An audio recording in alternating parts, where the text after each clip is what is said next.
ఎందుకు గెలాలి అమర్నాథ్ గారు? ఎందుకు కావాలండి? చంద్రబాబు నాయుడు గారు పచ్చర్లు చేసి ఏం చేశాడు రాష్ట్రానికి చెప్పండి. ఏం చేశాడు రాష్ట్రానికి? ఇప్పుడు జగన్మోహన్ రెడ్డి వచ్చి ఎవరికి ఏం చేస్తాడో తెలియదు, తెలుసు కదండి. మరి ఇంకా ఓటు అయిపోయింది, ఇంకా వెదవే కదా. జగన్ డబ్బులు తీసుకుని ఓటు అయిపోతే అదవే. మేలు చేసినోడికి చెయ్యకపోతే ఇంకెందుకు? అమర్కి ఎందుకు ఓటు వేయాలి?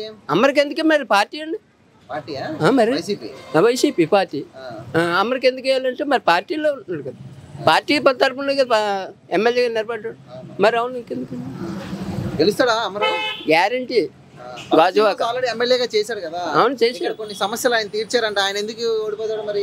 ఓడిపోతారని అన్నాడు ఎవరు అంటారు అంటే మరి ఇంకా అది బెస్ట్ అండి. మెజార్టీ వస్తుందన్నా?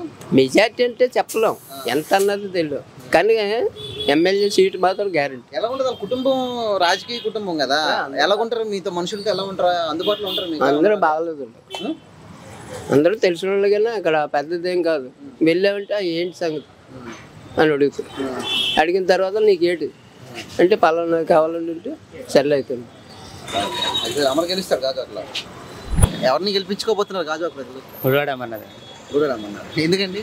ఎందుకంటే మా అందరికీ మరి జగన్ గారు ఇచ్చిన పథకాల వల్ల, అదిగాక అంతకుముందు ఇక్కడ మున్సిపల్ ఎలక్షన్ చేసినప్పుడు అమర్నాథ్ గారు మాకు బాగా సాయం చేశారు. అందువల్ల చేశారా? ప్రధానంగా అమర్కి ఎందుకు ఓటు వేయాలంటారు? అమర్ గారికి మళ్ళీ పథకాలన్నీ మళ్ళీ రావాలంటే మరి అమర్నాథ్ గారు వేయాలి. అవును, జగన్ గారిని గెలిపించాలంటే పైన గెలుస్తారు. అంటే జగన్ గారు చూసి తప్ప అమర్ గారికి ఏం ఫ్రేమ్ లేదా? ఉందండి, ఎందుకు లేదు, చెప్తున్నా కదండి. అంతకుముందు చూసాం కదా మున్సిపల్ ఎలక్షన్ అప్పుడు. పవన్ కళ్యాణ్ ఇక్కడ పోటీ చేస్తే ఓడిపోయాడు అప్పుడు, కానీ నిత్యం పవన్ కళ్యాణ్ కౌంటర్లతో విడిచిపోయేది గుడివాడ అమర్నాథ్. గతంలో ఆయన ఓడించారు కాబట్టి ఈసారి అమర్ని వ్యతిరేకంగా ఏమన్నా సంబంధం లేదండి. అది వేరే, ఇది వేరు, దానికి సంబంధం లేదు.